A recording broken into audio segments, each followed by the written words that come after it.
홀로 양양으로 여행 떠난 후 55세 변호사를 만나 재혼하고 한 달 뒤 완전 날벼락을 맞았습니다. 저는 정은아라고 합니다. 올해 62세죠. 남편이 하늘나라로 떠난 지 8년이 흘렀어요. 그동안 서울에서 작은 북카페를 운영하며 조용히 살아왔습니다. 그런데 지난 생일날 문득 이런 생각이 들었어요. 나도 이제 나만을 위한 시간을 가져봐도 되지 않을까? 평생 남편과 아이들만 챙기며 살아왔는데 이제는 정말 나 자신을 위한 하루쯤은 괜찮지 않겠냐는 마음이 들었습니다. 그래서 무작정 양양행 고속버스표를 끊었어요. 특별한 계획은 없었어요. 그냥 바다가 보고 싶었거든요. 버스에 몸을 맡기고 창밖을 바라보니 마음이 조금씩 가벼워지는 게 느껴졌습니다. 양양에 도착해서 숙소부터 잡았어요. 작은 펜션이었는데 사장님이 친절하게 멍비치 해변을 추천해 주시더라고요. 반려견과 함께 산책할 수 있는 곳이라고 했죠. 저는 개를 키우지 않지만 왠지 그곳이 좋을 것 같았어요. 멍비치에 도착했을 때 정말 아름다웠습니다. 투명한 파도가 모래사장에 부딪히고 햇살이 바다 위에서 반짝반짝 춤을 추고 있었어요. 여기저기서 반려견들과 함께 뛰어노는 사람들의 모습이 너무나 평화로워 보였습니다. 저는 모래사장에 앉아서 파도 소리를 들었어요. 언제 이런 여유를 가져본 게 마지막이었을까 하는 생각이 들더라고요.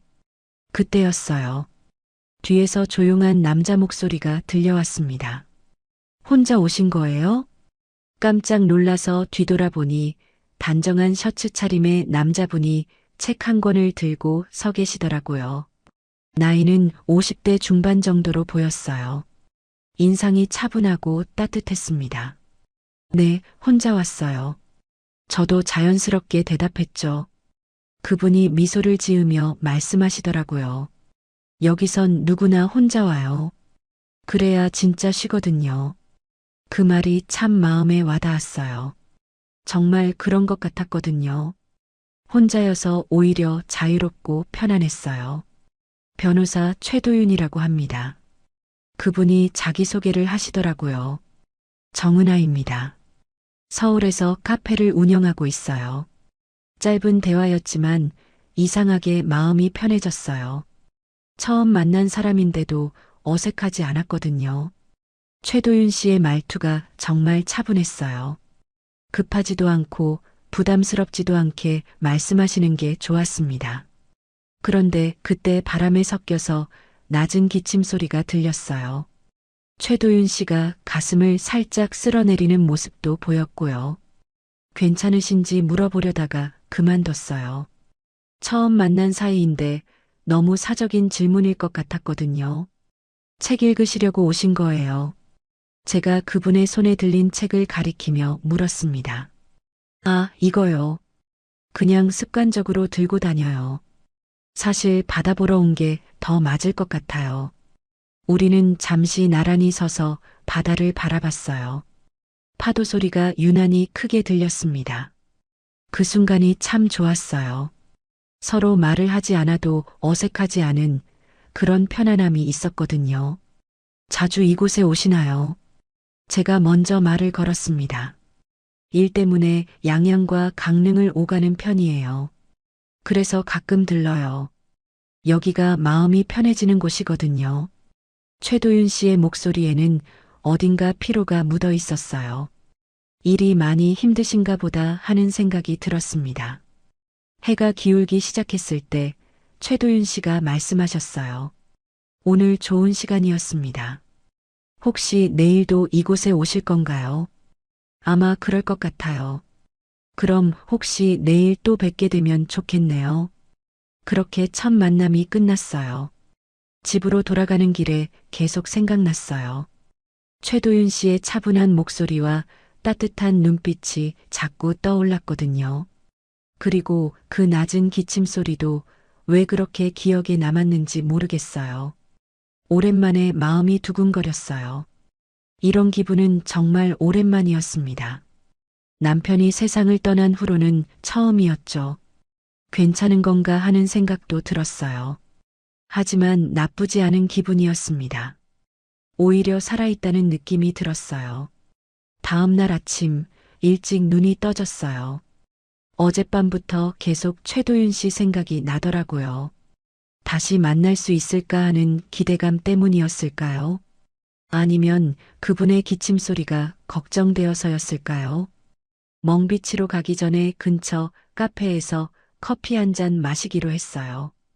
바다를 보며 마시는 커피는 서울에서 마시는 것과 다를 거라는 생각이 들었거든요.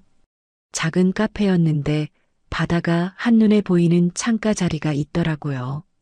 커피를 주문하고 자리에 앉는데 뒤에서 익숙한 목소리가 들려왔어요. 또 보네요.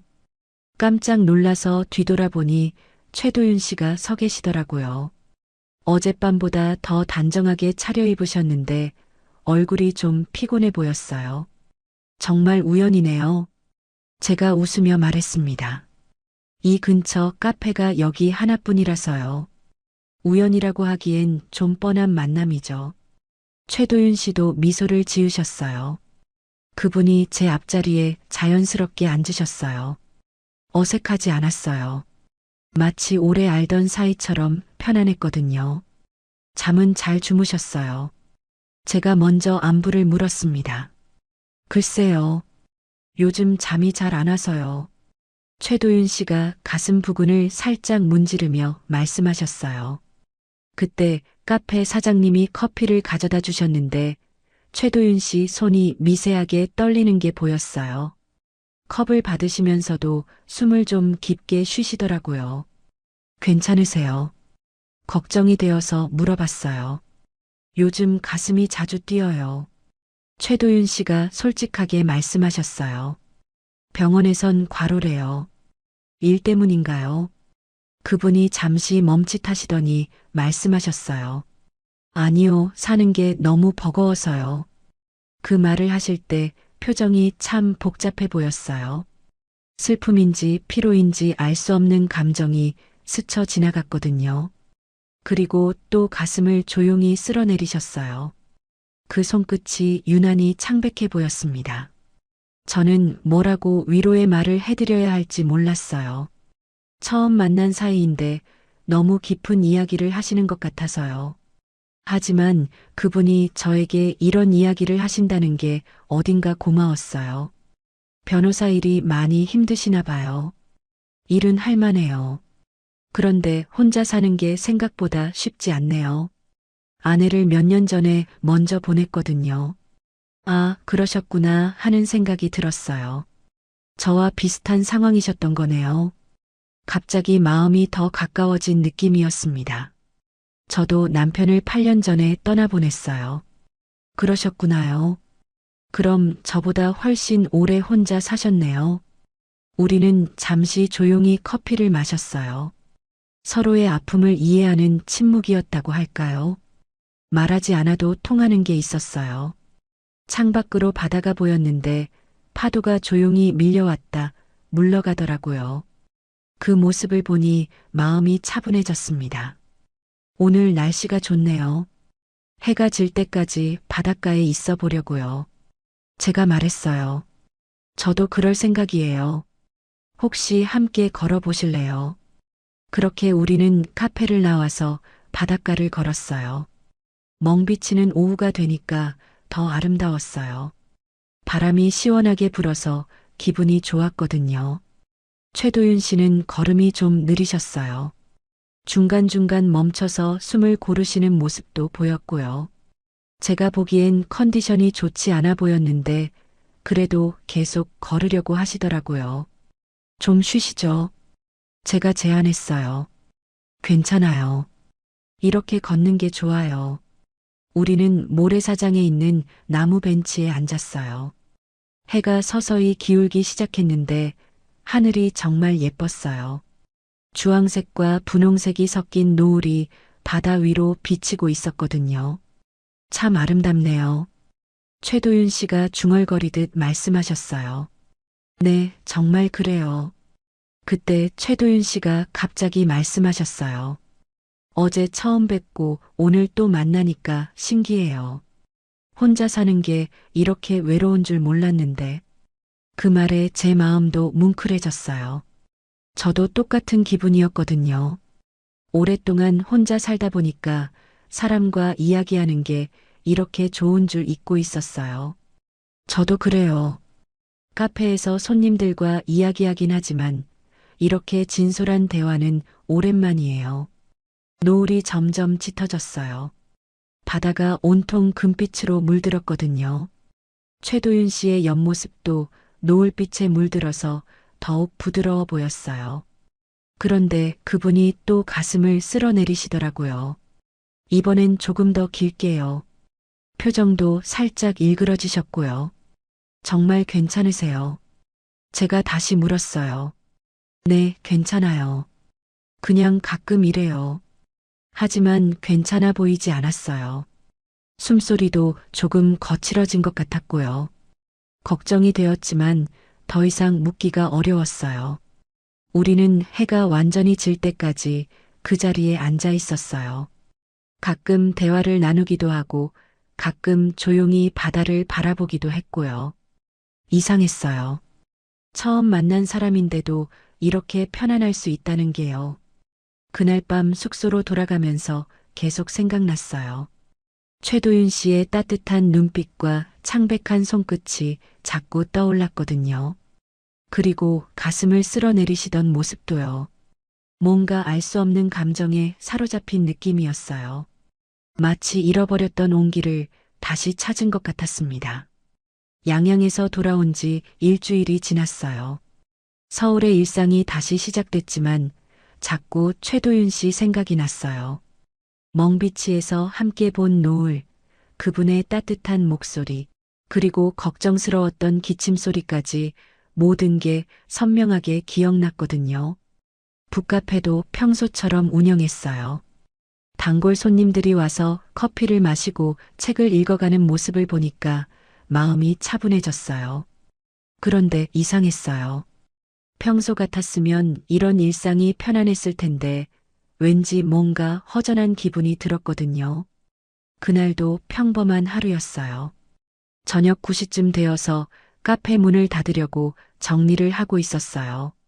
마지막 손님도 나가시고 의자를 올리고 바닥을 쓸고 있을 때였어요. 핸드폰에서 문자 알림이 울렸어요. 처음엔 누군지 몰랐어요. 모르는 번호였거든요. 그런데 메시지를 보는 순간 가슴이 뛰었어요. 오늘 멍비치에 비가 와요. 그날이 생각나네요. 최도윤 씨였어요. 어떻게 제 번호를 아셨는지는 몰랐지만 그런 건 중요하지 않았어요. 그분이 저를 생각하고 계셨다는 게 중요했거든요. 저도 바로 답장을 보냈어요. 서울은 맑은데 양양에 비가 오나 보네요. 저도 그날이 자꾸 생각나요. 몇 분 뒤에 다시 문자가 왔어요. 혹시 서울에서 만날 기회가 있을까요? 가끔 출장을 가거든요. 그 말에 제 마음이 두근거렸어요. 다시 만날 수 있다는 생각에 기뻤거든요. 언제든 괜찮아요. 카페 주소 알려드릴게요. 그렇게 문자를 주고받으면서 하루가 끝났어요. 그날 밤은 잠이 잘 안 왔어요. 최도윤 씨를 다시 만날 수 있다는 기대감 때문이었을까요? 며칠이 지났어요. 그동안 최도윤 씨와 가끔 문자를 주고받았는데 그분의 메시지는 항상 따뜻했어요. 안부를 물어보시거나 날씨 이야기를 하시거나 가끔은 바다 생각이 난다고 하시기도 했고요. 그러던 어느 날 오후였어요. 카페에 손님이 별로 없어서 혼자 책을 정리하고 있었는데 문이 열리는 소리가 들렸어요. 고개를 들어보니 최도윤 씨가 서 계시더라고요. 어머, 정말 오셨네요. 제가 깜짝 놀라며 인사했어요. 출장차 서울에 와서요. 약속 시간 전에 들렀습니다. 최도윤 씨는 여전히 단정한 모습이셨어요. 그런데 양양에서 봤을 때보다 좀 더 피곤해 보였어요. 얼굴색도 좀 안 좋아 보였고요. 어서 앉으세요. 뭘 드릴까요? 커피 한 잔만 부탁드려요. 최도윤 씨가 창가 자리에 앉으셨어요. 제가 커피를 내려서 가져다 드렸는데 그때 최도윤 씨가 작은 종이 상자를 꺼내시더라고요. 이게 뭐예요? 그날 당신이 앉았던 자리 근처 모래예요. 최도윤 씨가 조용히 말씀하셨어요. 버릴 수가 없더군요. 깜짝 놀랐어요. 모래를 가져오신다는 게 어떤 의미일까요? 그런데 그분의 눈빛을 보니까 진심이 느껴졌어요. 정말 그날을 소중하게 생각하고 계신 것 같았거든요. 고마워요. 정말 생각지도 못한 선물이네요. 별것도 아닌데 민망하네요. 우리는 커피를 마시며 이야기를 나눴어요. 최도윤 씨는 서울 출장이 생각보다 자주 있다고 하시더라고요. 그러면서 가끔 이렇게 들러도 되는지 물어보셨어요. 당연히 괜찮아요. 언제든 오세요. 그날은 약 1시간 정도 카페에 계셨어요. 다른 손님들도 몇 분 계셨는데 최도윤 씨가 조용히 앉아서 책을 읽거나 저와 이야기하시는 모습이 자연스러웠어요. 마치 원래부터 이 카페의 단골 손님이셨던 것처럼요. 그분이 가실 때 말씀하셨어요. 다음에 또 와도 될까요? 당연히요. 연락 주시면 언제든지요. 그날 밤 집에 돌아가서 모래가 담긴 작은 상자를 들여다봤어요. 정말 멍비치에 하얀 모래가 들어 있었어요. 왜 이런 걸 가져오셨을까 하는 생각이 들면서도 한편으로는 감동이었어요. 그 모래를 보니까 양양에서 함께했던 시간이 떠올랐거든요. 그날 밤 늦게 최도윤 씨에게서 문자가 왔어요. 오늘 좋은 시간이었어요. 카페 분위기가 정말 좋네요. 저도 좋았어요. 다음에 또 오세요.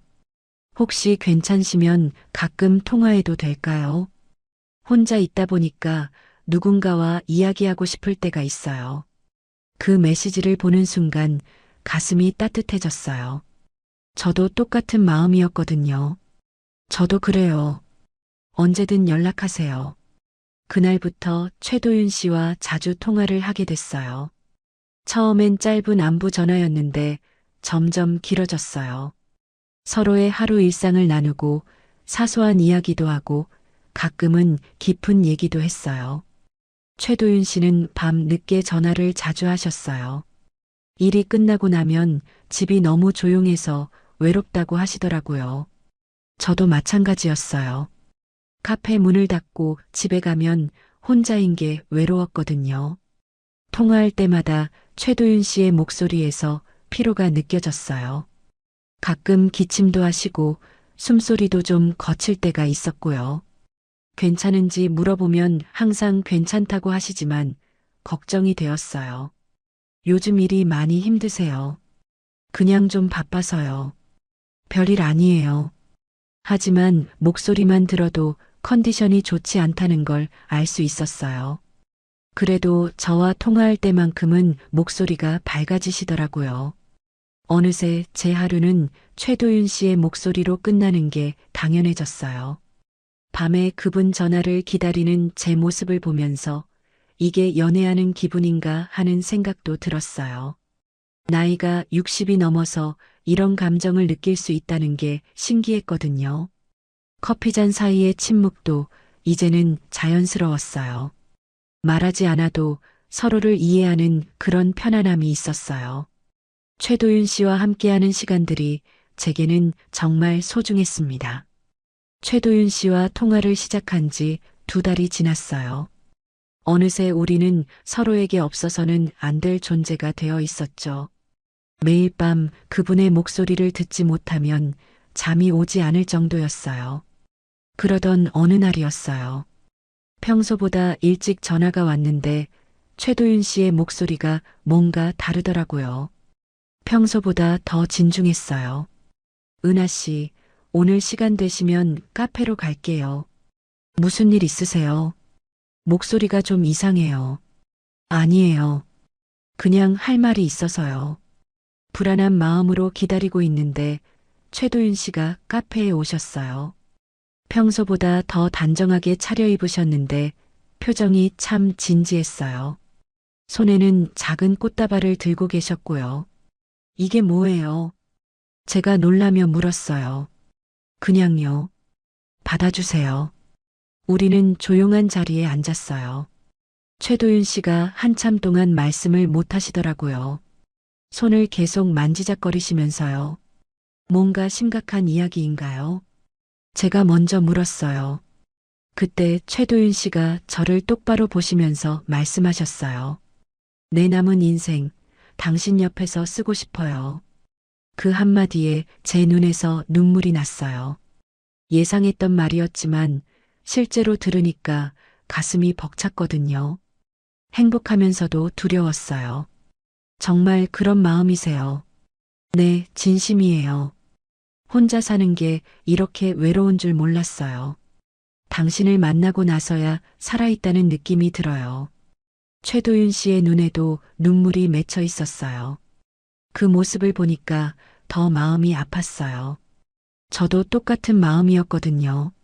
하지만 현실적인 문제들이 걱정되었어요. 아이들 반응이 가장 걱정이었죠. 특히 둘째 며느리 소희가 제일 반대할 것 같았어요. 아이들은 뭐라고 할까요? 걱정하지 마세요.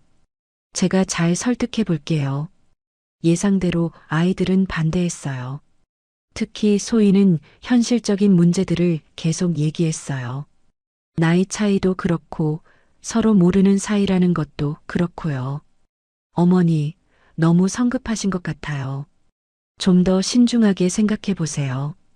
하지만 저는 마음이 정해져 있었어요. 소희야, 엄마 인생은 이제 엄마 거야. 남은 시간 행복하게 살고 싶어? 아들도 처음엔 반대했지만 제가 진심이라는 걸 알고 나서는 지지해줬어요. 엄마가 행복하면 된다고 하더라고요. 그렇게 우리는 결혼하기로 했어요. 조용한 결혼식이었지만 저에게는 정말 소중한 시간이었어요. 최도윤 씨와 함께 새로운 인생을 시작한다는 설렘으로 가득했거든요. 신혼 처음 며칠은 정말 행복했어요. 아침에 일어나면 옆에 최도윤 씨가 계시고 함께 아침을 먹고 저녁에는 같이 산책도 하고요. 오랫동안 혼자 살다가 누군가와 함께하는 일상이 이렇게 따뜻한 줄 몰랐어요. 최도윤 씨도 행복해 하셨어요. 제게 고마움을 표현하시는 일이 많아졌고 가끔은 장난도 치셨어요.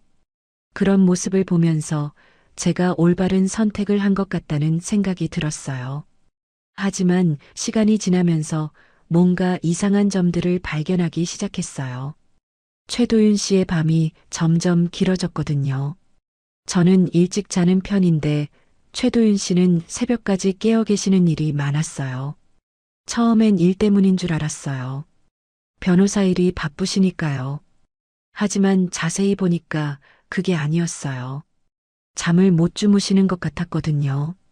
잠이 안 와요. 제가 걱정되어서 물으니까 그렇게 대답하셨어요.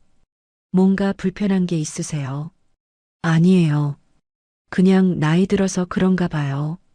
그런데 며칠 더 지나니까 다른 것들도 눈에 띄기 시작했어요. 새벽에 화장실에 가려고 일어날 때가 있는데 최도윤 씨의 숨소리가 좀 거칠더라고요. 평소와 다른 얕은 숨소리였어요. 그리고 아침에 일어나시면 항상 약을 드시는 것도 봤어요. 심장약이라고 하시더라고요. 처음엔 그러려니 했는데 약 종류가 꽤 많았어요. 약을 많이 드시네요. 혈압약이랑 심장약이에요. 나이 들면 다 먹는 거 아니에요. 최도윤 씨는 웃으시면서 대답하셨지만 제가 보기엔 단순한 성인병 약 같지는 않았어요. 약통에 쓰여 있는 글씨도 복잡했고요. 가끔 가슴을 쓸어내리시는 것도 자주 봤어요. 양양에서 처음 만났을 때부터 그러셨는데 결혼 후에는 더 자주 그러시는 것 같았어요. 괜찮으세요? 제가 물어보면 항상 같은 대답이었어요. 괜찮아요. 그냥 피로해요. 최도윤 씨의 미소는 여전했어요. 저에게 항상 다정하셨고 사랑한다는 말도 자주 해주셨어요. 하지만 눈빛이 예전과 달라진 게 느껴졌어요. 뭔가 멀어지고 있는 느낌이랄까요? 밤에 함께 누워있을 때도 그랬어요. 최도윤 씨가 잠들기 전에 한숨을 쉬시는 걸 들을 수 있었어요. 깊고 무거운 한숨이었어요. 뭔가 고민이 있으세요? 아니에요. 당신과 결혼해서 너무 행복해요. 그렇게 말씀하셨지만 제 눈엔 뭔가 숨기시는 것 같았어요. 하지만 너무 깊이 묻기가 어려웠어요. 결혼한 지 얼마 안 됐는데 부담을 드리고 싶지 않았거든요. 그래도 걱정이 되어서 가끔 병원에 가보시라고 권했어요. 정기검진이라도 받아보시라고요. 곧 갈 거예요. 걱정 마세요. 하지만 최도윤 씨는 병원에 가시지 않았어요. 바쁘다는 핑계로 계속 미루셨거든요. 시간이 지날수록 불안감이 커졌어요. 뭔가 중요한 걸 숨기고 계시는 것 같았어요. 하지만 직접 물어보기는 어려웠고 그냥 지켜볼 수밖에 없었습니다. 결혼한 지 한 달이 지났을 때였어요. 최도윤 씨가 일주일간 강릉 출장을 가게 됐다고 하시더라고요. 법원 업무가 복잡해져서 좀 오래 걸릴 것 같다고 했어요. 혼자 있기 심심하지 않으실까요? 최도윤 씨가 걱정스러운 표정으로 물어보셨어요. 괜찮아요. 카페 일도 있고 집 정리도 할 것들이 많으니까요. 사실 혼자 있는 시간이 필요했어요. 최도윤 씨와 함께 살기 시작하면서 행복했지만 가끔은 제 공간이 그리웠거든요. 그리고 최도윤 씨의 건강 상태가 계속 걱정되어서 좀 정리된 시간을 가지고 싶기도 했고요. 최도윤 씨가 떠나신 첫날은 평범했어요. 오랜만에 혼자 아침을 먹고 카페에 가서 일을 했어요. 그런데 집에 돌아와서 보니까 뭔가 허전했어요. 이미 최도윤 씨와 함께하는 일상에 익숙해져 있었나 봐요. 둘째 날부터는 집 정리를 시작했어요. 최도윤 씨가 가져오신 짐들이 아직 정리가 안 된 게 많았거든요. 특히 서재 쪽은 책들이 아직 박스에 들어있는 상태였어요. 출장 가서 돌아오시면 깜짝 놀라게 해드려야지. 그런 마음으로 서재 정리를 시작했어요. 책들을 하나하나 꺼내서 책장에 정리했어요. 법률 서적들이 대부분이었는데 가끔 문학책도 있었어요. 최도윤 씨의 취향을 알 수 있어서 재미있었죠. 책장 위쪽 선반까지 정리하려고 의자를 가져와서 올라섰어요. 그런데 책을 정리하다가 뒤쪽에서 뭔가 떨어지는 소리가 났어요. 의자에서 내려와서 확인해 보니까 하얀 봉투 하나가 바닥에 떨어져 있더라고요. 봉투가 좀 두툼했어요. 뭔가 서류가 들어있는 것 같았어요. 처음엔 그냥 다시 책장에 넣어둘까 했어요. 남편의 사적인 서류일 수도 있잖아요. 하지만 봉투에서 종이 몇 장이 삐져나와 있었는데 병원이라는 글자가 보이더라고요. 순간 걱정이 됐어요. 혹시 최도윤 씨가 아픈 곳이 있는데 저한테 말씀 안 하신 건 아닐까 하는 생각이 들었거든요.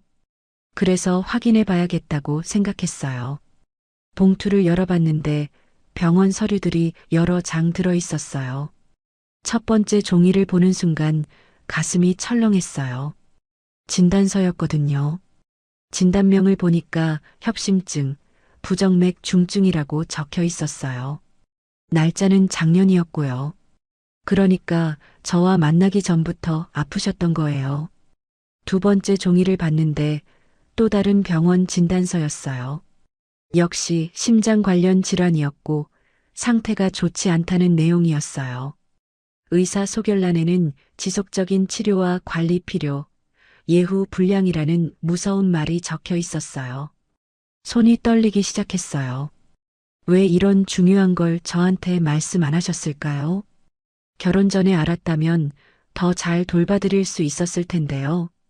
그런데 세 번째 종이를 보는 순간 정말 충격을 받았어요. 생명보험 가입 서류였거든요. 날짜를 보니까 결혼식 일주일 전이었어요. 보험 수익자란을 봤는데 제 이름이 적혀 있었어요. 정은아. 제 이름이 또박또박 적혀 있었어요. 이게 뭐야? 소리가 저절로 나왔어요. 숨이 막히는 느낌이었어요. 손끝이 덜덜 떨렸어요.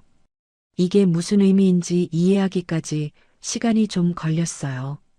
결혼하기 전에 미리 저를 보험 수익자로 해놓으신 거예요. 그것도 중증 심장병을 앓고 계시면서요. 모든 게 계산된 것 같았어요. 바닥에 주저앉았어요. 머릿속이 하얘졌거든요.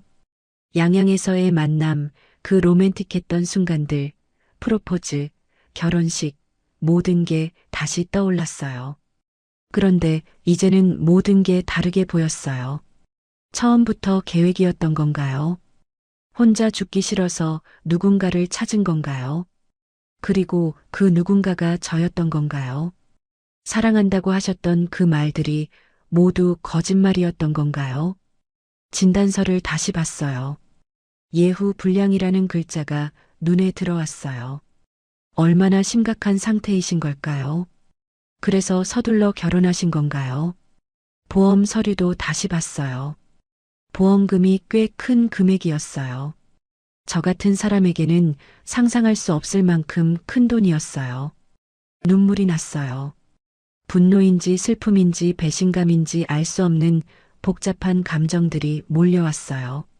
정말 사랑해서 결혼한 거라고 믿었는데 모든 게 계획된 일이었다니요. 그동안 최도윤 씨의 행동들이 다시 떠올랐어요. 가슴을 자주 쓸어내리시던 모습, 밤에 잠을 못 주무시던 모습, 약을 드시던 모습, 모든 게 이해됐어요. 전화를 걸고 싶었어요. 지금 당장 물어보고 싶었어요. 이게 뭔지, 왜 숨기셨는지, 진짜 사랑하신 건지. 하지만 전화기를 들 수가 없었어요. 손이 너무 떨렸거든요. 소파에 앉아서 한참을 울었어요. 행복했던 지난 한 달이 모두 거짓말 같았어요. 제가 바보였던 걸까요? 나이 들어서 사랑에 눈이 멀어서 모든 걸 못 본 걸까요? 그러면서도 한편으로는 최도윤 씨가 걱정됐어요. 그렇게 아프신 줄 몰랐거든요. 혼자서 얼마나 무섭고 외로우셨을까 하는 생각도 들었어요. 하지만 배신감이 더 컸어요. 진실을 숨기고 접근하신 거잖아요. 저는 그냥 보험금 받을 사람이었던 건가요? 최도윤 씨에게 저는 어떤 존재였던 걸까요? 서류들을 다시 봉투에 넣으면서 생각했어요. 어떻게 해야 할까요? 모른 척하고 살아야 할까요? 아니면 따져 물어야 할까요? 그날 밤은 잠이 오지 않았어요. 계속 생각만 났어요. 그 사랑은 어디까지 진심이었을까요? 아니면 처음부터 끝까지 모든 게 계산이었을까요? 정말 모르겠었어요. 최도윤 씨가 출장에서 돌아오는 날이었어요. 일주일 동안 그 서류들 때문에 잠도 제대로 못 잤어요. 계속 생각만 났거든요. 어떻게 말을 꺼내야 할지, 뭐라고 물어봐야 할지요. 아침 일찍부터 불안했어요. 가슴이 계속 두근거렸고 손에 땀이 났어요. 카페에 가서 일을 했는데도 집중이 안 됐어요. 손님들과 이야기할 때도 자꾸 딴 생각이 났어요. 사장님 괜찮으세요? 안색이 안 좋아 보이는데요. 단골 손님이 걱정스럽게 물어보시더라고요. 네, 괜찮아요. 좀 피곤해서요. 하지만 괜찮지 않았어요. 머릿속이 너무 복잡했거든요. 최도윤 씨를 어떤 마음으로 맞아야 할지 모르겠었어요. 오후 5시쯤 최도윤 씨에게서 전화가 왔어요. 지금 서울로 출발해요. 8시쯤 도착할 것 같아요. 네, 알겠어요. 목소리를 최대한 평상시처럼 하려고 했는데 떨리는 게 숨겨지지 않았어요. 최도윤 씨도 느끼셨는지 괜찮으세요라고 물어보시더라고요. 네, 괜찮아요. 일찍 들어와 계세요. 카페를 일찍 닫고 집으로 돌아왔어요. 그 봉투를 거실 테이블 위에 올려놓고 기다렸어요. 시간이 너무 천천히 가는 것 같았어요. 시계를 자꾸 보게 되었고 가슴이 계속 뛰었어요. 8시 조금 넘어서 현관문 여는 소리가 들렸어요. 최도윤 씨가 돌아오셨구나 싶어서 일어섰는데 다리에 힘이 없었어요. 다녀왔어요. 최도윤 씨가 밝은 목소리로 인사하셨어요. 네, 수고하셨어요. 최도윤 씨는 평소와 똑같으셨어요. 여행 가방을 정리하시고 제게 강릉에서 사온 선물도 주셨어요. 작은 바다 조개로 만든 목걸이였어요. 이거 예쁘죠? 당신 생각나서 샀어요. 그 모습을 보니까 더 마음이 복잡해졌어요. 이렇게 다정하신 분이 정말 저를 속이신 걸까 하는 생각이 들었거든요. 저녁을 같이 먹으면서도 계속 고민했어요. 언제 말을 꺼내야 할지, 어떻게 시작해야 할지요. 최도윤 씨는 출장 이야기를 하시면서 즐거워하셨는데 저는 대답하기가 어려웠어요.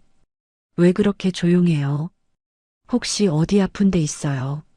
최도윤 씨가 제 이마에 손을 올리시며 물어보셨어요. 아니에요. 그냥 좀 피곤해서요. 식사를 마치고 거실로 나왔을 때였어요. 테이블 위에 있는 봉투가 보이시더라고요. 최도윤 씨의 표정이 순간 굳어졌어요. 그게 뭐예요? 최도윤 씨가 조심스럽게 물어보셨어요. 저는 더 이상 미룰 수 없다고 생각했어요. 서재 정리하다가 떨어진 거예요. 최도윤 씨가 봉투를 집어서 확인하셨어요. 그리고는 한참 동안 아무 말씀을 못 하셨어요. 얼굴이 하얘지셨어요. 이게 뭐예요? 제가 먼저 물었어요. 왜 제 이름이 보험 수익자로 되어 있어요? 최도윤 씨는 여전히 말씀을 못 하셨어요. 그냥 소파에 앉아서 봉투를 들여다보고만 계셨어요. 대답해 주세요. 이게 뭔지 모르겠어요. 그제서야 최도윤 씨가 고개를 드셨어요. 눈이 빨갛게 되어 있었어요. 당신이 알면 나 옆에 못 있을까봐 그랬어요. 처음부터 계획이었죠. 아니에요. 정말 아니에요. 최도윤 씨의 목소리가 떨렸어요. 하지만 저는 믿을 수가 없었어요. 그럼 이 보험은 뭐예요? 결혼하기 일주일 전에 가입하셨잖아요. 그건 최도윤 씨가 말을 잇지 못하셨어요. 진단서도 봤어요. 협심증에 부정맥 중증이라고 되어 있더라고요. 언제부터 아프셨어요? 최도윤 씨가 가슴 주머니에서 약병을 꺼내시려다가 손이 떨려서 바닥에 떨어뜨리셨어요. 약들이 바닥에 흩어졌어요. 그 모습을 보니까 화가 났어요. 울분이 치밀어 올랐거든요. 이제 와서 그런 말이 무슨 의미예요? 처음부터 끝까지 다 거짓말이었잖아요. 아니에요. 당신을 사랑하는 건 진심이었어요. 사랑이요. 이게 사랑이에요. 저를 보험금 받을 사람으로밖에 안 본 거잖아요. 제 목소리가 점점 커졌어요. 참고 있던 게 터져 나온 것 같았어요. 양양에서 만난 것도 우연이 아니었겠네요. 다 계획하고 접근하신 거죠. 그건 정말 우연이었어요. 진심으로요. 믿을 수가 없어요. 어떻게 믿어요? 최도윤 씨가 무릎을 꿇고 앉으셨어요. 그리고는 조용히 말씀하셨어요. 처음엔 그냥 누군가와 함께 있고 싶었어요. 혼자 죽기가 무서웠어요. 그래서 보험도 가입하고 누군가를 찾아다녔어요. 정말 계획이었구나 하는 생각에 더 화가 났어요. 그럼 저는 뭐예요? 그냥 이용당한 거예요. 아니에요. 당신을 만나고 나서 모든 게 달라졌어요. 정말 사랑하게 됐어요. 보험 같은 건 중요하지 않게 됐고요. 말이 안 돼요. 그럼 왜 숨기셨어요? 왜 말씀 안 하셨어요? 말하면 당신이 부담스러워 할까 봐요. 동정으로 결혼하는 건 싫었어요. 최도윤 씨의 눈에서 눈물이 났어요. 하지만 저는 여전히 믿기 어려웠어요. 당신을 사랑한 게 죄가 됐네요. 최도윤 씨가 중얼거리듯 말씀하셨어요. 그 말이 제 마음을 더 아프게 했어요. 사랑이라고 하지 마세요. 이게 무슨 사랑이에요? 그날 밤 최도윤 씨는 서재에서 주무셨어요. 저는 침실에서 혼자 울었어요. 모든 게 무너진 것 같았어요. 행복했던 지난 시간들이 모두 거짓말 같았거든요. 하지만 한편으로는 최도윤 씨가 걱정되기도 했어요. 그렇게 아프신 줄 몰랐으니까요. 복잡한 마음이었어요. 화가 나면서도 걱정되고 배신감이 들면서도 안쓰럽고요. 다음 날 아침 어색한 침묵이 흘렀어요. 서로 말을 못하겠더라고요. 뭘 어떻게 해야 할지 모르겠었어요. 그날 밤은 정말 끔찍했어요.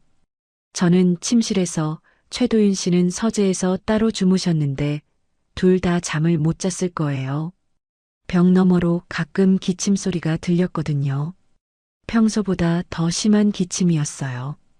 새벽 3시쯤이었을까요? 갑자기 서재에서 큰 소리가 났어요. 뭔가 쓰러지는 소리였어요. 처음엔 책이 떨어진 줄 알았는데 그 다음에 신음소리가 들렸어요. 급하게 서재로 뛰어갔어요. 최도윤 씨가 바닥에 쓰러져 계셨어요. 얼굴이 새하얗고 가슴을 움켜잡으며 괴로워하고 계셨어요. 여보, 어떻게 된 거예요? 제가 다급하게 물었어요. 가슴이 너무 아파요. 최도윤 씨가 간신히 말씀하셨어요. 심장 발작인 것 같았어요. 즉시 119에 신고했어요. 손이 너무 떨려서 번호를 잘못 누르기도 했고요. 환자분이 의식은 있으신가요? 응급실 직원이 물었어요. 네, 있어요. 근데 가슴을 아파해요. 심장병이 있어요. 지금 구급차 보내드릴게요. 환자분 옆에서 계속 말을 걸어주시고 편안한 자세로 눕혀주세요.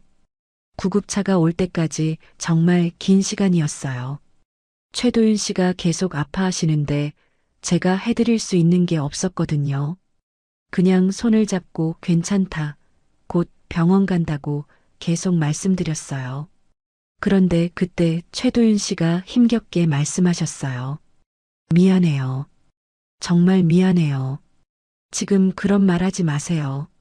힘내세요. 아직도 화가 나 있었지만 그런 상황에서는 그런 감정들이 중요하지 않았어요. 살아계셔야 한다는 생각만 들었거든요.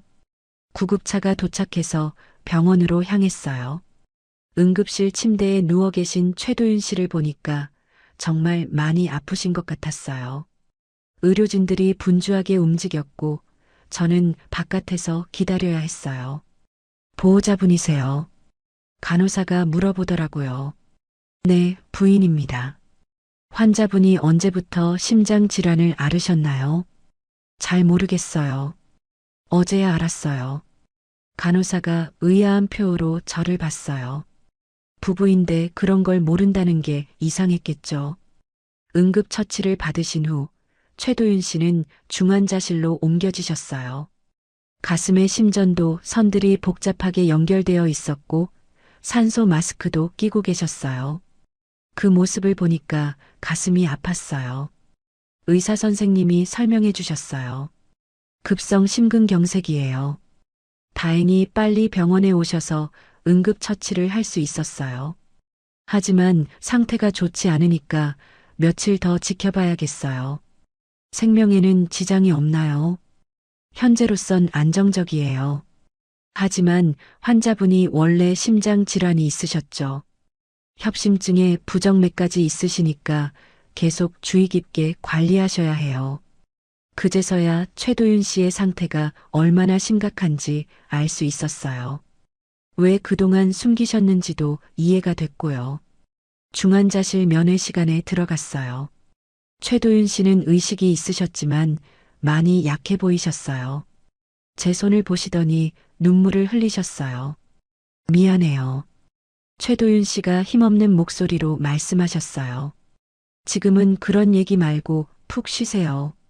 아니에요. 말해야겠어요. 최도윤 씨가 산소 마스크를 살짝 밀어내시며 말씀하셨어요. 처음엔 보험이었어요. 맞아요. 제 가슴이 다시 아팠어요.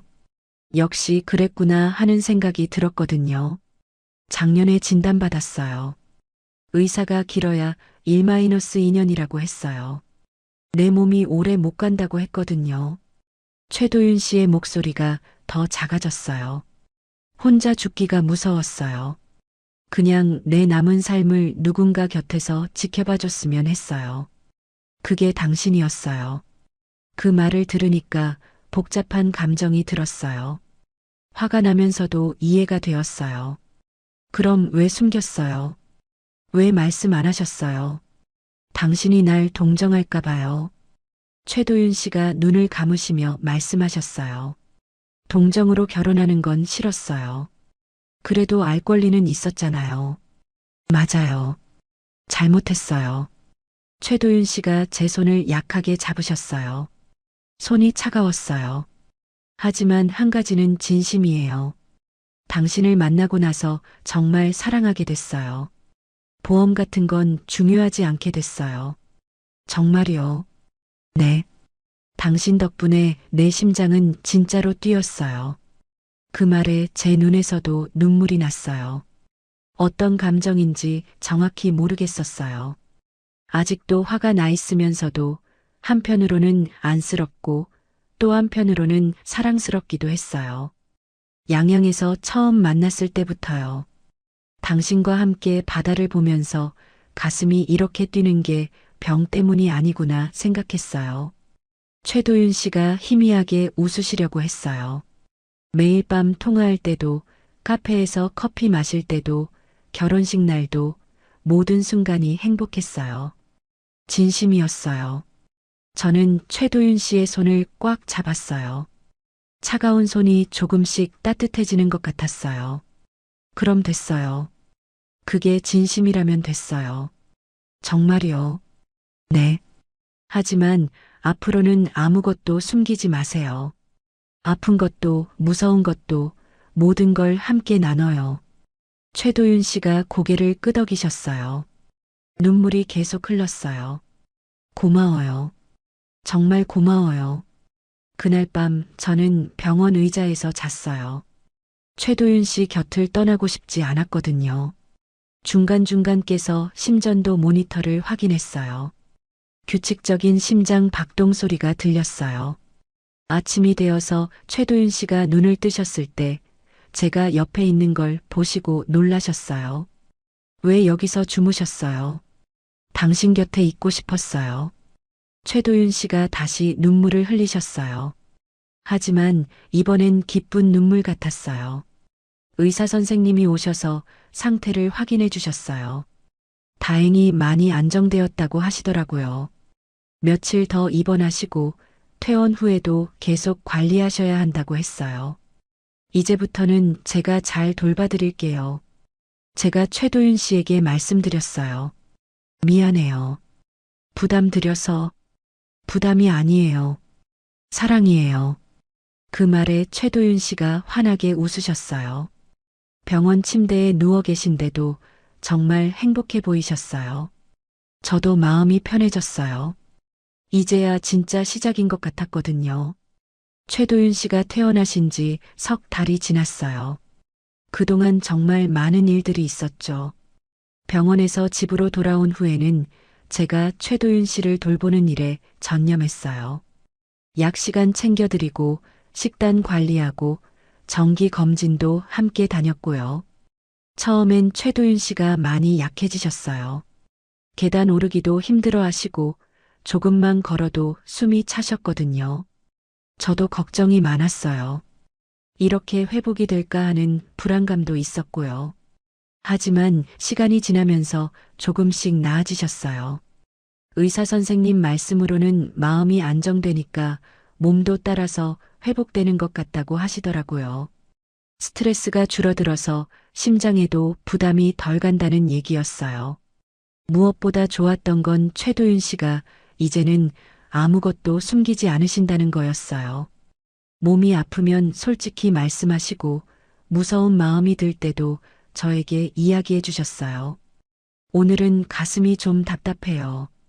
그러면 저는 병원에 전화해서 괜찮은 건지 확인하곤 했어요. 혹시 또 쓰러지면 어떻게 하나 하는 생각이 들어요. 그럴 때는 같이 앉아서 이야기를 나눴어요. 그렇게 서로에게 솔직해지니까 관계가 더 깊어진 것 같았어요. 처음 만났을 때보다도 더 가까워진 기분이었거든요. 어느 날 최도윤 씨가 제안하셨어요. 양양에 다시 가볼까요? 정말요. 몸은 괜찮으실까요? 의사 선생님이 여행 정도는 괜찮다고 하셨어요. 물론 무리하지 말고요. 양양이라는 말에 가슴이 설렜어요. 우리가 처음 만난 곳이잖아요. 그곳에서 새로운 추억을 만들고 싶다는 생각이 들었어요. 이번엔 멍비치 대신 내가 가장 좋아하는 곳으로 가요. 최도윤 씨가 말씀하셨어요. 어디인데요? 가보면 알아요. 아마 마음에 드실 거예요. 그렇게 우리는 양양으로 향했어요. 기차를 타고 가는 길에 최도윤 씨가 창밖을 보시며 말씀하셨어요. 처음 이 길을 갈 때는 정말 절망적이었어요. 혼자 죽을 생각만 했거든요. 이제는 어때요? 이제는 희망이 보여요. 당신이 함께 있으니까요. 양양에 도착해서 차를 타고 향한 곳은 낙산사였어요. 바다가 보이는 절이라고 들어봤는데 실제로 가보는 건 처음이었어요. 낙산사에 도착하니까 정말 아름다웠어요. 절 뒤로는 산이 있고 앞으로는 바다가 펼쳐져 있었거든요. 특히 해수관음상이 정말 웅장했어요. 여기가 제일 좋아하는 곳이에요. 최도윤 씨가 말씀하셨어요. 왜 이곳을 좋아하세요? 마음이 평안해져요. 관음보살님이 모든 걸 다 보고 계신다는 느낌이 들어서요. 우리는 해수관음상 전망대까지 천천히 올라갔어요. 최도윤 씨가 중간중간 쉬면서 올라가셨는데 예전보다는 훨씬 나아 보이셨어요. 전망대에 도착하니까 정말 멋진 풍경이 펼쳐졌어요. 바다가 한눈에 보이고 파도 소리도 들렸어요. 하지만 멍비치와는 다른 느낌이었어요. 더 고요하고 평안한 느낌이랄까요? 내일 새벽에 일출을 보러 와요. 최도윤 씨가 제안하셨어요. 새벽에요. 네. 여기서 보는 일출이 정말 아름다워요. 꼭 보여드리고 싶어요. 그날 밤 우리는 낙산사 근처 펜션에서 잤어요. 최도윤 씨는 일찍 주무셨는데 전보다 훨씬 편안해 보이셨어요. 약도 제때 드시고 숨소리도 안정적이었고요. 새벽 5시에 일어나서 낙산사로 향했어요. 아직 어두웠지만 동쪽 하늘이 조금씩 밝아지고 있었어요. 해수관음상 전망대에 올라가니까 이미 몇 분이 일출을 기다리고 계셨어요. 우리도 좋은 자리에 앉아서 기다렸어요. 춥지 않으세요? 제가 최도윤 씨에게 물었어요. 괜찮아요. 오히려 상쾌해요. 하늘이 점점 밝아지더니 수평선 끝에서 해가 떠오르기 시작했어요. 정말 장관이었어요. 바다 전체가 금빛으로 물들었거든요. 그때 바람이 불었어요. 시원한 바닷바람이 우리 얼굴을 스쳐 지나갔어요. 그날처럼 또다시 바람이 부네요. 제가 말했어요. 멍비치에서 처음 만났던 그날이 생각났거든요. 이젠 두렵지 않아요. 최도윤 씨가 잔잔한 목소리로 말씀하셨어요. 무엇이요? 바람도, 바다도, 죽음도요. 이젠 숨이 차지 않아요. 최도윤 씨가 깊게 숨을 쉬셨어요. 정말 편안해 보이셨어요. 당신이 내 삶을 편안하게 만들어줬어요. 그 말을 들으니까 제 마음도 따뜻해졌어요. 저도 최도윤 씨 덕분에 다시 살아있다는 느낌을 찾았거든요. 저는 조용히 손을 모았어요.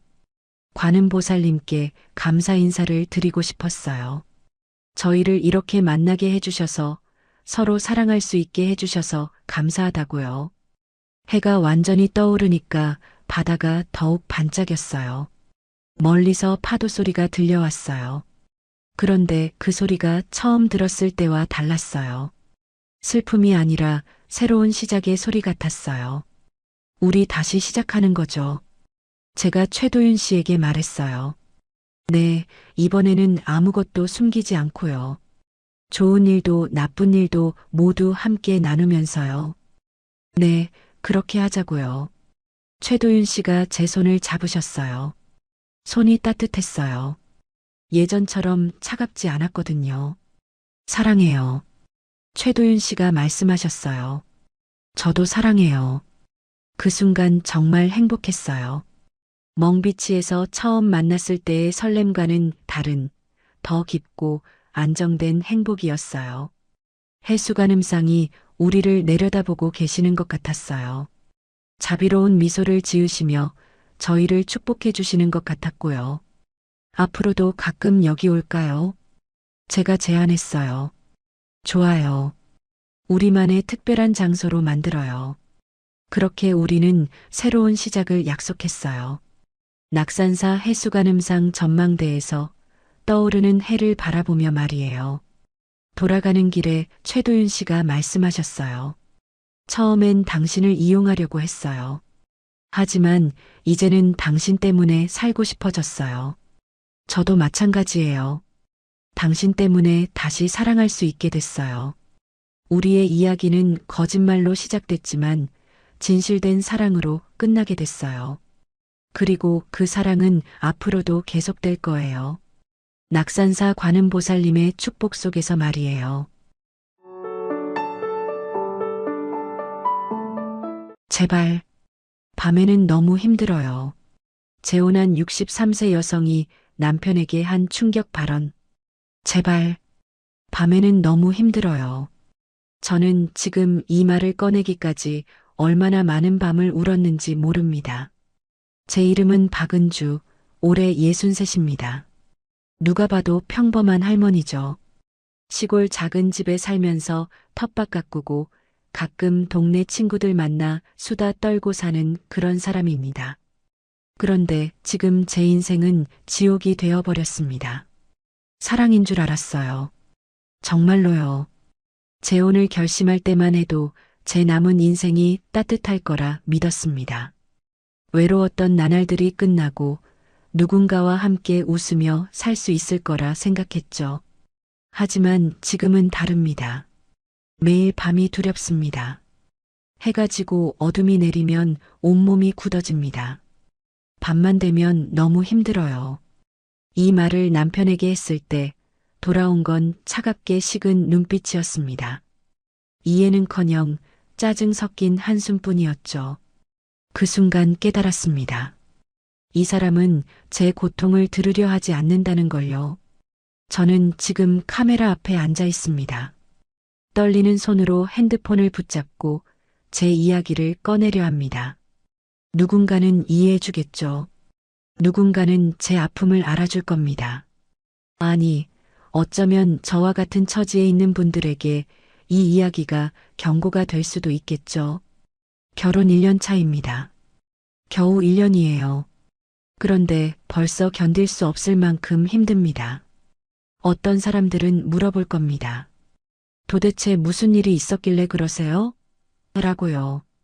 저도 처음엔 말하기 부끄러웠습니다. 이 나이에 이런 이야기를 한다는 게 창피했거든요. 하지만 이제는 말해야겠습니다. 숨기면 숨길수록 제 마음만 병들어갑니다. 이 이야기를 하려면 먼저 저의 전남편 얘기부터 해야겠습니다. 저는 40년을 그 사람과 함께 살았습니다. 23세 결혼해서 60세까지 제 인생의 절반 이상을 함께한 사람이었죠. 그런데 지난해 봄 갑작스러운 심장마비로 세상을 떠났습니다. 장례식장에서도 눈물이 나오지 않았어요. 슬프다기보다는 그냥 멍했습니다. 폭력도 없었고 외도도 없었습니다. 그저 조용한 결혼이었어요. 너무 조용했죠. 무채색 같은 결혼이었습니다. 아침에 일어나면 인사도 없이 신문을 펼쳐 들었고 저녁엔 텔레비전만 보다 잠들었어요. 제가 말을 걸어도 그래 한마디뿐이었습니다. 대화다운 대화를 나눈 기억이 거의 없어요.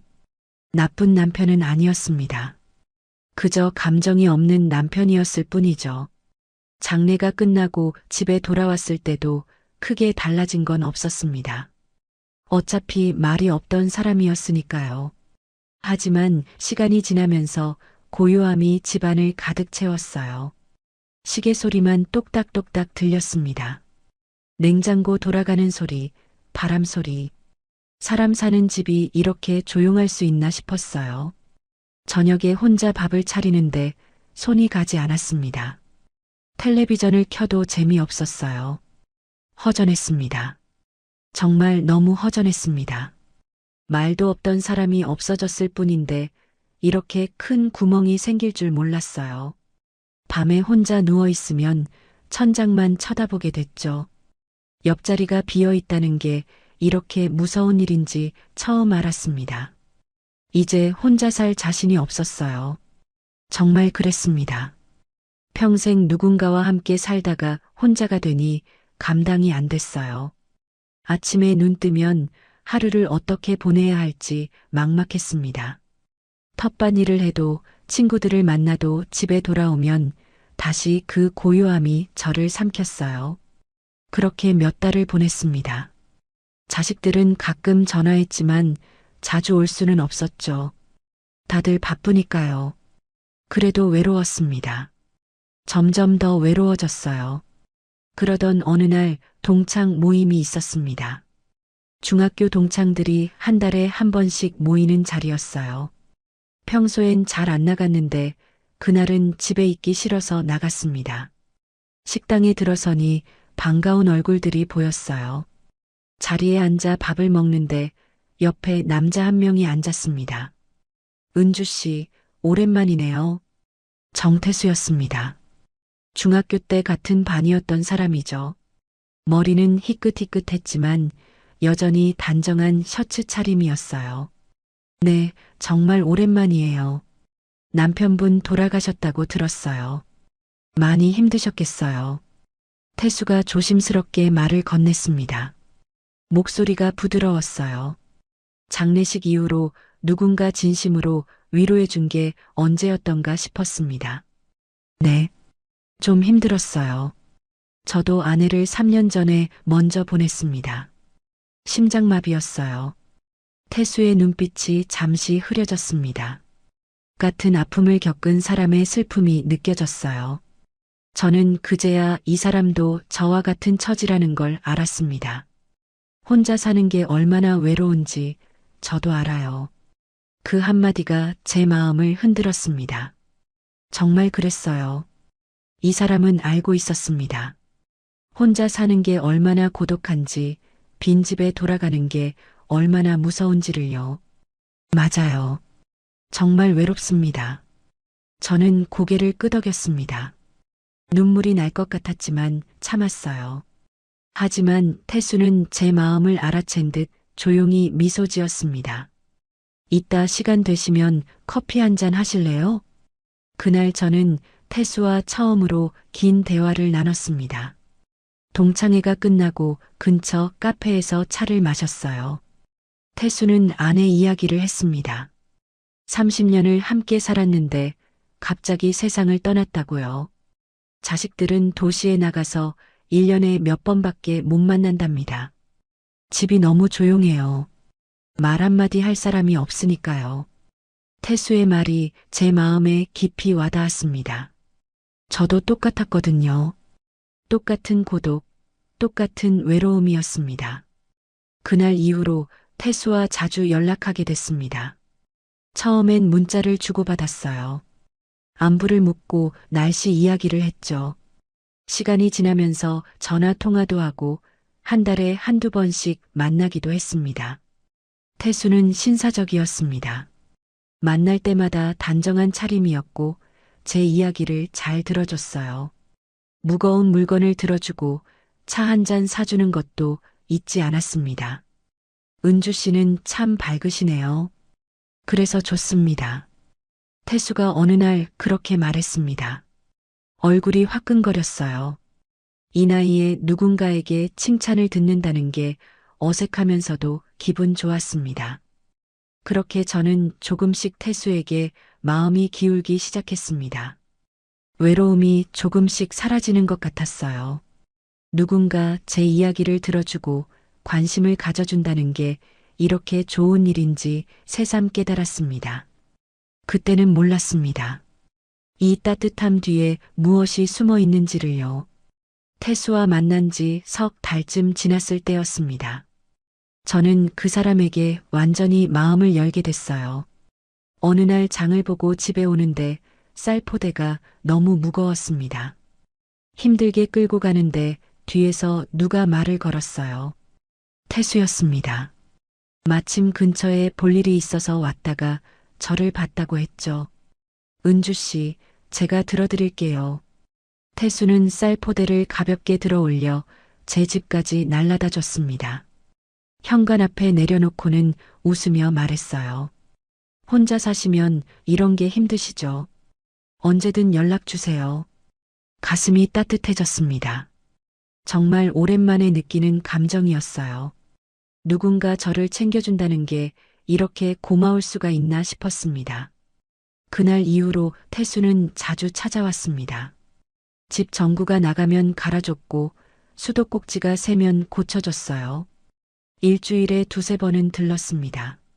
올 때마다 과일이나 반찬을 사들고 왔죠. 저녁에 오면 같이 밥을 먹었습니다. 혼자 먹던 밥상에 누군가 마주 앉아 있다는 게 이렇게 좋을 줄 몰랐어요. 태수는 정말 젠틀한 사람이었습니다. 제가 피곤해 보이면 차를 끓여줬어요. 따뜻한 유자차나 생강차를 정성스럽게 만들어줬습니다. 그 차를 마시며 이야기를 나누는 시간이 하루 중 가장 행복했어요. 그러던 어느 저녁 태수가 조심스럽게 말을 꺼냈습니다. 은주 씨, 우리 이렇게 자주 만나는데 혹시 저와 함께 살 생각 없으세요? 갑작스러운 말이었습니다. 저는 잠시 말문이 막혔어요. 재혼을 생각해 본 적이 없었거든요. 글쎄요. 갑자기 그러시니까. 아, 죄송합니다. 너무 급했나 보네요. 천천히 생각해 보세요. 태수는 미안하다는 듯 웃었습니다. 그 미소가 진심으로 보였어요. 저를 배려하는 마음이 느껴졌습니다. 그날 밤 저는 잠을 이루지 못했습니다. 태수와 함께 사는 모습을 상상해 봤어요. 아침에 일어나면 누군가 옆에 있고 밥을 같이 먹고 외롭지 않은 하루를 보낼 수 있겠죠. 당신 같은 사람이라면 내 여생이 평화롭겠지. 저는 그렇게 믿었습니다. 태수는 다정하고 배려심 깊었어요. 무엇보다 저를 이해해주는 사람이었습니다. 같은 외로움을 겪었고 같은 고독을 알고 있었죠. 일주일 뒤 저는 태수에게 전화를 걸었습니다. 태수 씨, 저 함께 살고 싶어요. 재혼하고 싶습니다. 전화기 너머로 태수의 기쁜 목소리가 들렸습니다. 제 마음도 설렜어요. 새로운 시작이 이렇게 떨리는 일인 줄 몰랐습니다. 하지만 자식들에게 말하는 건 쉽지 않았습니다. 큰딸에게 먼저 전화를 걸었어요. 엄마가 재혼하려고 하는데. 네. 엄마, 갑자기 무슨 말씀이세요? 큰딸은 놀란 목소리였습니다. 당연한 반응이었죠. 저는 차근차근 설명했어요. 태수라는 사람을 만났고 좋은 사람이라고요. 엄마, 그 사람 잘 알아보셨어요? 이 사람은 다르다. 중학교 동창이고 정말 착한 사람이야. 저는 자신 있게 말했습니다. 태수는 정말 다른 사람이라고 믿었거든요. 전 남편처럼 말이 없는 사람도 아니고 배려심 깊고 따뜻한 사람이었습니다. 엄마가 행복하시면 저희도 좋아요. 근데 신중하게 생각하세요. 큰딸은 결국 제 뜻을 존중해줬습니다. 둘째 아들도 비슷했어요. 걱정은 하지만 반대하지 않겠다고 했습니다. 그렇게 저와 태수는 재혼을 준비하기 시작했습니다. 크게 치르지 않기로 했어요. 조촐하게 가족들만 모여서 식사하는 정도로 정했습니다. 준비하는 동안 태수는 더욱 다정했습니다. 제가 뭘 좋아하는지 물어봤고 앞으로 어떻게 살고 싶은지 이야기를 나눴어요. 저도 조용하게 살고 싶어요. 둘이서 의지하며 사는 거, 그게 제일 좋죠. 태수의 말에 저는 안심했습니다. 이 사람과라면 정말 평화로운 여생을 보낼 수 있을 것 같았어요. 어느 날 태수가 꽃을 사들고 왔습니다. 예쁜 장미 한 다발이었어요. 은주 씨께 드리고 싶었어요. 어머, 고마워요. 이런 거 받아본 게 얼마만인지. 전 남편은 평생 꽃 한 송이 사준 적이 없었습니다. 그런데 태수는 달랐어요. 이렇게 작은 것도 챙겨주는 사람이었죠. 저는 장미를 화병에 꽂아 거실에 뒀습니다. 꽃을 볼 때마다 행복했어요. 앞으로 태수와 함께 살면 이런 작은 행복들이 가득할 거라고 생각했습니다. 재혼식 날짜도 잡았습니다. 한 달 뒤였어요. 그때까지 저는 설렘과 기대로 가득했습니다. 밤에 잠자리에 들 때도 웃음이 났어요. 더 이상 외롭지 않을 거라는 생각에 가슴이 벅찼습니다. 태수도 저와 같은 마음인 것 같았습니다. 만날 때마다 행복하다고 말했고 빨리 함께 살고 싶다고 했어요. 저를 바라보는 눈빛이 따뜻했습니다. 그때는 몰랐습니다. 그 따뜻함 뒤에 무엇이 숨어 있는지를요. 그 다정함이 어떤 모습으로 변할지 저는 아무것도 몰랐습니다. 그저 달콤한 위로에 취해 있었을 뿐이었죠. 재혼식 날이 밝았습니다. 작은 식장을 예약했어요. 화려할 필요는 없었습니다. 그저 조촐하고 따뜻한 분위기면 충분했죠. 식장에 도착하니 벌써 가족들이 와 있었습니다. 큰딸과 아들, 그리고 태수의 자녀들. 하객은 정말 가족 몇 명이 전부였어요. 친구들도 몇몇 왔지만 손에 꼽을 정도였습니다. 태수는 검은색 정장을 입고 있었습니다. 평소보다 더 단정해 보였어요. 저도 연한 베이지색 원피스를 입었습니다. 화려하진 않지만 품이 있는 옷이었죠. 엄마 예쁘세요. 큰딸이 옆에서 말했습니다. 저는 딸의 손을 꼭 잡았어요. 딸의 눈에는 걱정이 서려 있었지만 애써 웃어주고 있었습니다. 식은 간단했습니다. 주례도 없이 가족들 앞에서 서양만 했어요. 태수가 제 손을 잡았습니다. 따뜻한 손이었어요. 그 손을 잡고 있으니 안심이 됐습니다. 앞으로 잘 부탁합니다. 태수가 작은 목소리로 말했습니다. 저도 고개를 끄덕였어요. 앞으로 함께 살아갈 사람입니다. 서로 의지하며 평화롭게 살 거라고 믿었습니다. 식이 끝나고 가족들과 함께 식사했습니다. 분위기는 화기애애했어요. 자녀들끼리도 인사를 나누고 앞으로 잘 지내자는 말을 주고받았습니다. 이제 정말 혼자가 아니구나. 가슴속에서 그런 생각이 들었습니다. 더 이상 빈집에 혼자 돌아가지 않아도 됩니다. 밤에 혼자 천장을 보며 외로움에 떨지 않아도 되는 거예요. 식사가 끝나고 가족들은 먼저 자리를 떴습니다. 큰딸이 제 손을 꼭 잡으며 말했어요. 엄마, 힘든 일 있으면 언제든 전화하세요. 그래, 걱정 마. 저는 웃으며 대답했습니다. 딸의 걱정을 모르는 건 아니었지만 괜찮다고 안심시켜주고 싶었어요. 저녁이 되었습니다. 태수와 저는 제 집으로 향했습니다. 태수가 앞으로 이 집에서 함께 살기로 했거든요. 현관문을 열고 들어서는데 가슴이 두근거렸어요. 오늘부터 이 집은 두 사람의 집입니다. 집이 참 아늑하네요. 태수가 웃으며 말했습니다. 저도 웃었어요. 그런데 왠지 모르게 긴장이 됐습니다. 오늘이 첫날 밤이라는 게 갑자기 실감 났거든요. 저는 부엌에 가서 차를 끓였습니다. 손이 약간 떨렸어요. 왜 이렇게 떨리는지 모르겠습니다. 거실로 나가니 태수가 소파에 앉아 있었습니다. 저는 차를 내밀며 말했습니다. 오늘 피곤하시죠? 차 드세요. 고맙습니다. 태수가 차를 받아들었습니다. 하지만 한 모금도 마시지 않고 테이블에 내려놨어요. 그리고 저를 바라봤습니다. 눈빛이 달랐습니다. 평소와 다른 느낌이었어요. 은주 씨, 네, 이제 우리 부부잖아요. 태수가 천천히 일어났습니다. 제 쪽으로 다가왔어요. 저는 본능적으로 한 걸음 뒤로 물러났습니다. 왜 그랬는지 모르겠습니다. 그냥 몸이 먼저 반응했어요. 오늘은 너무 피곤해요. 식 올리고 정신이 없었거든요. 저는 조심스럽게 말했습니다. 정말 피곤했어요. 아침부터 준비하느라 제대로 쉬지도 못했습니다. 그냥 오늘 하루는 편하게 쉬고 싶었어요. 피곤해도 괜찮아요. 금방 끝날 테니까. 태수의 목소리가 차가웠습니다. 예전의 다정함은 어디에도 없었어요. 낯선 사람 같았습니다. 정말 힘들어요. 내일 하면 안 될까요? 이젠 부부잖아. 남편이 원하는 건 당연한 거지. 태수가 제 팔을 잡았습니다. 힘이 세었어요. 아팠습니다. 저는 깜짝 놀라 팔을 빼려 했지만 쉽지 않았어요. 아파요.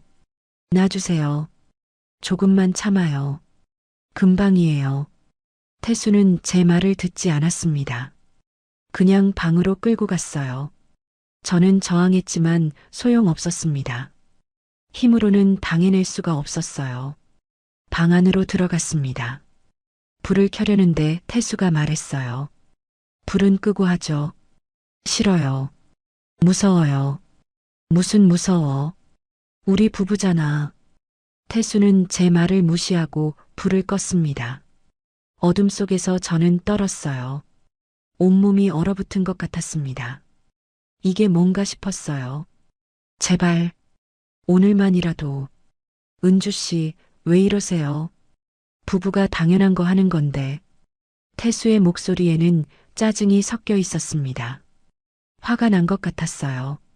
저는 무서웠습니다. 결국 저는 말을 멈췄습니다. 어차피 들어주지 않을 거라는 걸 알았어요. 그냥 참기로 했습니다. 그날 밤은 지옥 같았습니다. 태수는 제 몸 상태를 전혀 신경 쓰지 않았어요. 아프다고 해도 힘들다고 해도 멈추지 않았습니다.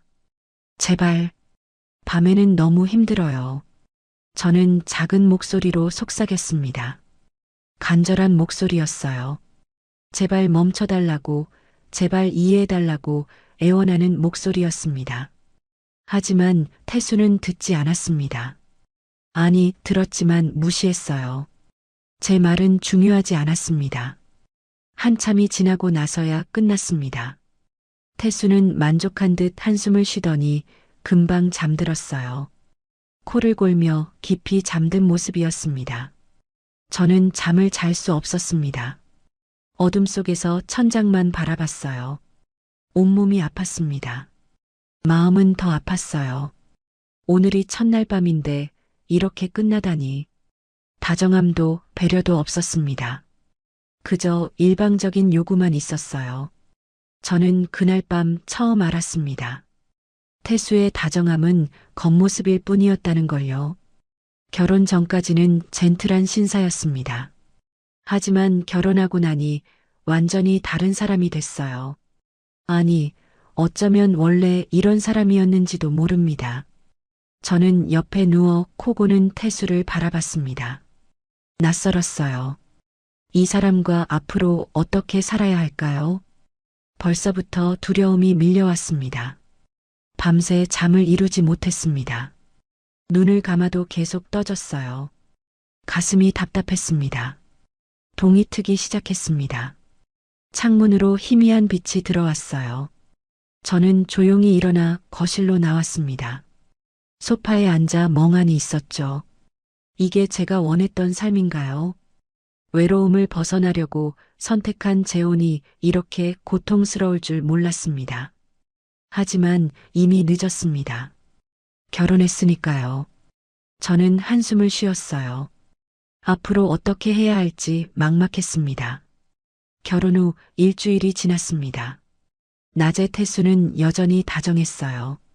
아침에 일어나면 웃으며 인사했습니다. 밥상을 차리면 맛있다고 칭찬했어요. 설거지도 도와줬고 쓰레기도 내다 버렸습니다. 밖에서 보면 모범적인 남편이었죠. 은주 씨, 오늘 날씨 좋으니까 산책 갈까요? 태수가 제안했습니다. 저는 고개를 끄덕였어요. 낮에 태수와 함께 있는 건 괜찮았습니다. 동네를 한 바퀴 돌며 이야기를 나눴죠. 지나가는 이웃들이 인사를 건넸어요. 새댁이 오셨네요. 잘 어울리시네. 이웃의 말에 태수는 환하게 웃었습니다. 제 손을 꼭 잡으며 말했어요. 네, 제가 복이 많죠. 그 모습을 보면 정말 좋은 남편 같았습니다. 저도 억지로나마 웃어 보였어요. 하지만 속으로는 불안했습니다. 밤만 되면 이 사람은 완전히 달라지니까요. 해가 지기 시작했습니다. 저는 저녁 준비를 하면서도 계속 시계를 봤어요. 시간이 갈수록 가슴이 두근거렸습니다. 불안했어요. 오늘 밤도 어젯밤 같을까봐 무서웠습니다. 저녁을 먹었습니다. 태수는 반찬이 맛있다며 연신 칭찬했어요. 텔레비전을 보며 편안하게 웃기도 했습니다. 하지만 저는 웃을 수 없었어요. 조금 있으면 그 시간이 올 테니까요. 은주 씨, 설거지는 제가 할게요. 쉬세요. 태수가 일어나 그릇을 치웠습니다. 저는 소파에 앉아 있었어요. 몸이 굳어 있었습니다. 설거지를 끝낸 태수가 제 옆에 앉았습니다. 저는 본능적으로 몸을 움츠렸어요. 피곤하시죠? 일찍 들어가서 쉬어요. 태수의 말에 저는 온몸에 소름이 돋았습니다. 쉬자는 게 아니었어요. 그냥 핑계였습니다. 오늘은 몸이 안 좋아요. 어디가 안 좋은데요? 그냥 전체적으로 아파요. 병원 가봐야 하나요? 태수의 눈빛이 차가워졌습니다. 거짓말인 걸 아는 눈빛이었어요. 저는 고개를 저었습니다. 아니에요. 그냥 쉬면 괜찮을 것 같아요. 그럼 들어가서 쉬어요. 태수가 일어났습니다. 저도 어쩔 수 없이 일어났어요. 방으로 향하는 발걸음이 무거웠습니다. 방문이 닫혔습니다. 태수는 또다시 변했어요. 다정한 미소는 사라지고 욕망만 남은 얼굴이었습니다. 태수 씨, 제발 오늘은 이 나이에 내가 뭘 얼마나 바라겠어? 잠깐이면 되잖아. 그 말이 제 가슴을 찔렀습니다. 잠깐이면 된다고요. 그게 문제가 아닌데 말이죠. 제가 원하지 않는다는 게 중요한 건데 그 사람은 이해하지 못했습니다. 하지만 저는 부부가 이 정도는 해야지. 당신도 알잖아요. 태수는 제 말을 끊었습니다. 그리고 또다시 시작됐어요. 저는 눈을 감았습니다.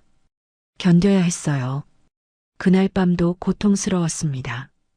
끝나고 나서 태수는 만족스러운 표정으로 잠들었어요. 저는 화장실로 가서 몸을 씻었습니다. 거울 속 제 모습이 초라했어요. 사랑이 이렇게 괴로울 수 있을까? 거울을 보며 그런 생각을 했습니다. 이게 사랑인가요? 이게 결혼 생활인가요? 매일 밤이 반복됐습니다. 낮에는 다정하고 밤에는 냉정한 태수. 그 이중성이 저를 미치게 만들었어요. 어느 게 진짜인지 알 수 없었습니다. 아니, 알고 있었어요. 밤의 태수가 진짜였습니다. 낮의 다정함은 가면일 뿐이었죠. 은주 씨, 오늘 기분 안 좋아 보여요. 무슨 일 있어요? 낮에 태수가 물었습니다. 저는 고개를 저었어요. 아니에요. 괜찮아요. 건강 챙기세요. 제가 걱정되잖아요. 걱정이라니요. 정말 웃기는 말이었습니다. 제 건강을 걱정한다면 밤에 그러지 말아야죠. 하지만 저는 아무 말도 하지 못했어요. 시간이 갈수록 저는 지쳐갔습니다. 제대로 잠을 잘 수 없었어요. 밤만 되면 불안했습니다. 태수가 언제 방으로 들어오라고 할지 몰라서 항상 긴장했죠. 불면증이 찾아왔습니다. 겨우 잠들어도 악몽을 꿨어요. 태수한테 쫓기는 꿈, 어두운 방에 갇힌 꿈. 식은 땀을 흘리며 깨곤 했습니다. 식욕도 떨어졌습니다. 밥을 먹어도 맛이 없었어요. 억지로 넘기는 느낌이었습니다. 몸무게가 줄기 시작했죠. 은주 씨, 요즘 살이 빠진 것 같은데요. 밥 잘 먹어야 해요. 태수가 걱정하는 척 했습니다. 저는 웃으며 대답했어요. 나이 들어서 그래요. 괜찮아요. 하지만 괜찮지 않았습니다. 전혀 괜찮지 않았어요. 저는 무너지고 있었습니다. 오후만 되면 가슴이 답답해졌습니다. 남편이 돌아올 시간이 다가올수록 숨이 막혔어요. 현관문 여는 소리만 들려도 온몸이 긴장했습니다. 다녀왔습니다. 태수의 밝은 목소리가 들렸습니다. 저는 억지로 웃으며 맞이했어요. 어서 오세요. 저녁 준비했어요.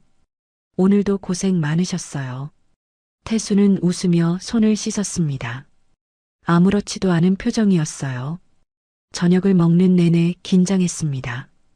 식사가 끝나면 또 그 시간이 오니까요. 최대한 천천히 먹으려 했어요. 시간을 끌고 싶었습니다. 은주 씨, 왜 그렇게 천천히 먹어요? 태수가 물었습니다. 저는 놀라 고개를 들었어요.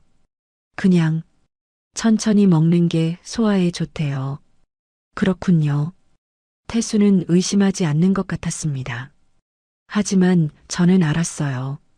이 사람은 다 알고 있다는 걸요. 결국 식사가 끝났습니다. 설거지를 하는 동안에도 손이 떨렸어요. 조심하세요. 다칠 수 있어요. 태수가 뒤에서 말했습니다. 놀라서 돌아보니 바로 뒤에 서 있었어요. 가슴이 철렁했습니다. 제가 설거지 할게요. 들어가서 쉬세요. 또 시작됐습니다. 쉬라는 말. 그 말이 이제는 공포였어요. 그가 다정해서 결혼했는데 속으로 중얼거렸습니다. 태수의 다정함 때문에 재혼을 결심했는데 이제는 그 다정함이 공포예요. 낮의 친절이 밤의 폭력을 숨기는 가면이라는 걸 이제는 알았습니다. 그날 밤도 그 다음날 밤도 똑같았습니다. 낮에는 천사, 밤에는 낯선 사람. 그 이중성 속에서 저는 점점 무너져 갔어요. 결혼한 지 2달쯤 지났을 때였습니다. 저는 장을 보러 시장에 나갔어요. 집에만 있으니 답답했습니다. 태수는 밖에 나가라고 했어요. 신선한 공기 좀 쉬라고 했죠. 물론